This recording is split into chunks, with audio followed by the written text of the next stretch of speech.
नमस्ते बच्चों, आज मैं आप लोगों को क्लास 10 स्पर्श का पाठ बिहारी के दोहे इसका मैं एमसीक्यू प्रश्न उत्तर पढ़ाने जा रही हूँ। इस बार एग्जाम में आप लोगों को एमसीक्यू भी पूछा जाएगा और इससे पहले क्लास 9 क्लास 10 का बहुत सारे चैप्टर का मैं एमसीक्यू बना चुकी हूँ और क्लास 9 क्लास 10 कृतिका क्षितिज स्पर्श संचयन इसका मैं सारा वीडियो बना चुकी हूँ, फुल एक्सप्लेनेशन समरी और क्वेश्चन आंसर। तो उन सबको देखने के लिए आप ऊपर दिए गए आई बटन पर क्लिक करके देख सकते हैं या नीचे दिए गए डिस्क्रिप्शन बॉक्स में देख सकते हैं या प्लेलिस्ट में जाकर देख सकते हैं। और अभी मैं आप लोगों को बिहारी के दोहे इसका मैं एमसीक्यू प्रश्नोत्तर पढ़ाने जा रही हूँ। एमसीक्यू को बहुविकल्पीय प्रश्नोत्तर कहा जाता है, इंग्लिश में इसको ऑब्जेक्टिव टाइप का प्रश्नोत्तर कहा जाता है। तो अभी मैं पढ़ा रही हूँ। इसमें कुछ अर्थ ग्रहण एवं बोधात्मक प्रश्न है, जैसे कि बिहारी के दोहे हैं, इसमें कुछ दिए हुए और इसी दोहे में से आपको एमसीक्यू पूछे जाएंगे। तो इसमें कुछ दोहे को आपको फिर से याद हो जाएगा पढ़ते समय और याद करना आसान हो जाएगा, इसलिए इसमें जो दिया हुआ है एक टेक्निक है। ये टेक्निक यह होता है कि इसमें कुछ पैराग्राफ दिया हुआ है, उसके तहत ही आपको खोजना है एमसीक्यू। तो इसमें सब कुछ दिया है, घबराने की बात नहीं है। मैं सारे चैप्टर का जितना भी है टिक लगा दी हूँ सारे सही आंसर में। तो बिहारी के दोहे इस तरह हैं। बतरस लालच लाल की मुरली धरी लुकाए, सोह करे भोहन हंसे दैन कहे नट जाए, कहत नटत रिझत खिझत मिलत खिलत लजियात, भरे मौन में करत है नैनों ही सब बात। तो इसमें देखिए कितना सारे प्रश्न बन सकते हैं। इसमें पहला प्रश्न है, गोपियों ने कृष्ण जी से बात करने के लिए उनकी क्या चीज छुपाई थी? क कमली, ख लाठी, ग मुरली, घ चादर। तो गोपियों ने श्री कृष्ण जी से बात करने के लिए उनकी क्या चीज छुपाई थी? तो इसका आंसर है मुरली, ग। दूसरा प्रश्न, गोपियां मुरली को क्या समझती है? क अपनी मित्र, ख अपनी शत्रु, ग अपनी बहुत प्यारी, घ अपनी सौत। तो दूसरा प्रश्न है, गोपियां मुरली को क्या समझती है? इसका उत्तर है घ अपनी सौत। तीसरा प्रश्न है, गोपियों का हंसना क्या सिद्ध करता था? क कि मुरली देखी ही नहीं, ख वे मुरली देना नहीं चाहती, ग उन्होंने मुरली देखी ही नहीं और इनमें से कोई नहीं। तो गोपियों का हंसना क्या सिद्ध करता था? तो इसका उत्तर है कि मुरली देखी ही नहीं। चौथा प्रश्न, सभी आत्मीय जनों के सामने प्रेमी प्रेमिका किस प्रकार बात करते हैं? क फोन के द्वारा, ख निर्लज्जता के साथ, घ धीरे धीरे बोलकर, घ आंखों ही आंखों में। तो सभी आत्मीय जनों के सामने प्रेमी प्रेमिका किस प्रकार बातें करते हैं? तो इसका उत्तर है घ आंखों ही आंखों में। पांचवा प्रश्न है, कहत नटत डैश सब बात दोहे में नायक और नायिका के किस मनोभाव का चित्रण हुआ है? क धैर्य का, ख मिलन की आतुरता का, ग उनकी सहनशीलता का, घ उनकी कुशलता का।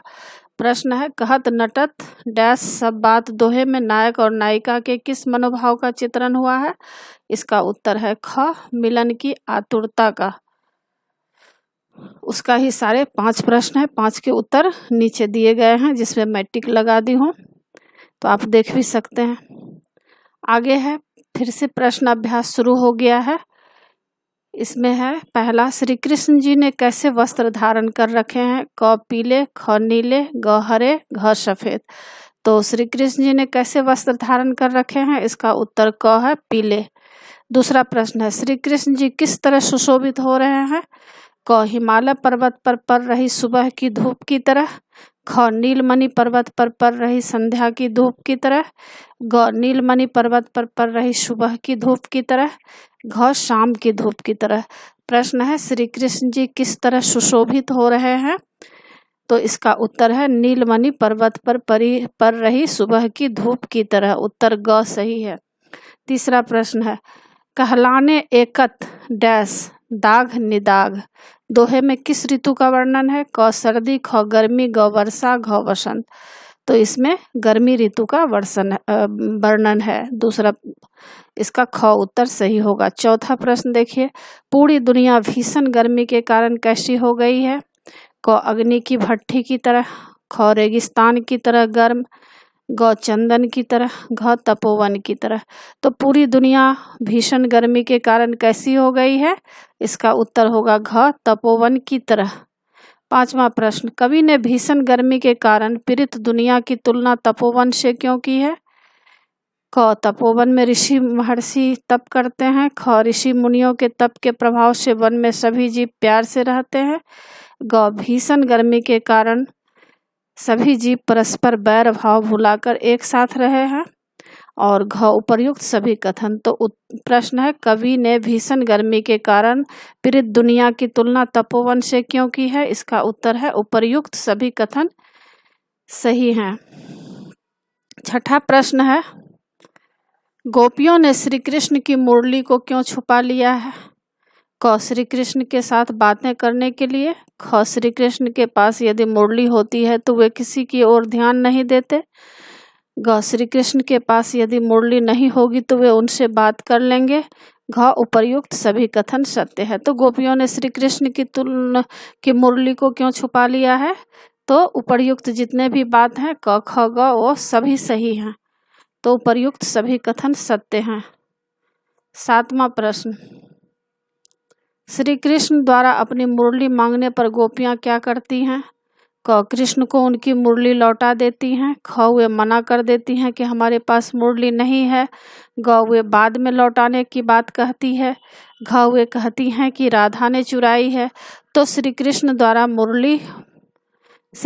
द्वारा अपनी मुरली मांगने पर गोपियां क्या करती है? उत्तर है ख वे मना कर देती हैं कि हमारे पास मुरली नहीं है। आठवां प्रश्न, नायक और नायिका परिजनों के सामने किस प्रकार बातें कर लेते हैं? क टेलीफोन के द्वारा, ख पत्र लिखकर, ग आंखों ही आंखों में, घ घर से बाहर जाकर। तो नायक और नायिका परिजनों के सामने किस प्रकार बातें कर लेते हैं? उत्तर है ग आंखों ही आंखों में। 9 नंबर प्रश्न है, विरह वेदना के कारण नायिका की कैसी स्थिति हो गई है?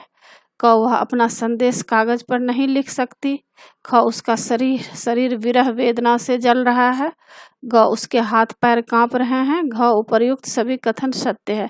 तो विरह वेदना के कारण नायिका की स्थिति कैसी हो गई है? इसका उत्तर घ होगा, उपर्युक्त सभी कथन सत्य हैं। 10वां प्रश्न है, कवि बिहारी अपने कष्ट हरने की विनती किससे कर रहे हैं? क श्री कृष्ण से, ख अपने पिता केशव राय से, ग श्री कृष्ण अपने पिता केशव राय से, घ इनमें से कोई नहीं। तो कवि बिहारी अपने कष्ट हरने की विनती किससे कर रहे हैं? इसका उत्तर होगा ग श्री कृष्ण व अपने पिता केशव राय से।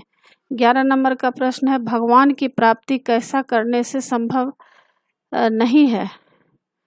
क मन में ईश्वर की भक्ति करने से, ख निर्विकार भाव से, ग माला जपने व मस्तक पर छाप और तिलक लगाने से, घ इनमें से कोई नहीं। तो भगवान की प्राप्ति कैसे करने से संभव नहीं है? उत्तर है ग माला जपने व मस्तक पर छाप तिलक लगाने से ही ईश्वर की प्राप्ति नहीं हो जाती है, तो इसका उत्तर ग है। 12 नंबर प्रश्न है, मन कच्चा होने से कवि का क्या अर्थ है? क मन ईश्वर की भक्ति में लगना, ख मन पर नियंत्रण न होना, ग मन दुखी होना, घ मन चंचल होना। तो प्रश्न है, मन कच्चा होने से कवि का क्या अर्थ है? इसका उत्तर ख है, मन पर नियंत्रण न होना।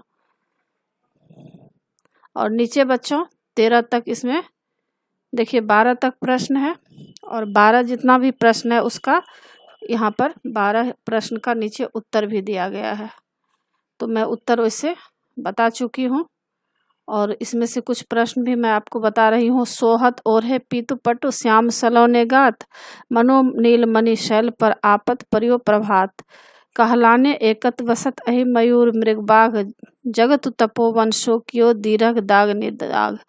कवि और कविता का नाम लिखिए। तो इनके कवि कौन है? बिहारी है, और कविता का नाम क्या है? बिहारी के दोहे। दूसरा प्रश्न है, पहले दोहे में कौन किससे कह रहा है? एक दूती नायिका दूसरे नायिका से कह रही है। उत्तर, वह कृष्ण के प्रति नायिका के मन में अनुराग उत्पन्न कर रही है। तीसरा प्रश्न है, श्री कृष्ण जी किस प्रकार सुशोभित हो रहे हैं? उत्तर है, रेशमी वस्त्रों को श्यामल शरीर पर धारण कर नीलमणि पर्वत पर प्रातः काल की धूप की तरह सुशोभित हो रहे हैं। आगे प्रश्न है, भीषण गर्मी के कारण जीवों की कैसी स्थिति हो गई है? उत्तर है, वे गर्मी से बेहाल हो गए हैं। विरोधी स्वभाव के जीव परस्पर बैर भाव भुलाकर एक साथ रह रहे हैं। उन्हें अपने प्राणों की परी है। और पांचवा प्रश्न है, कवि ने संसार की तुलना तपोवन से क्यों की है? उत्तर है, तपोवन में ऋषि महर्षि तप करते हैं। उनके तप के प्रभाव से वहाँ शांति का वातावरण रहता है। सभी जीव परस्पर मिलजुल कर रहते हैं। भीषण गर्मी के कारण कोई जीव किसी को हानि नहीं पहुँचाते हैं।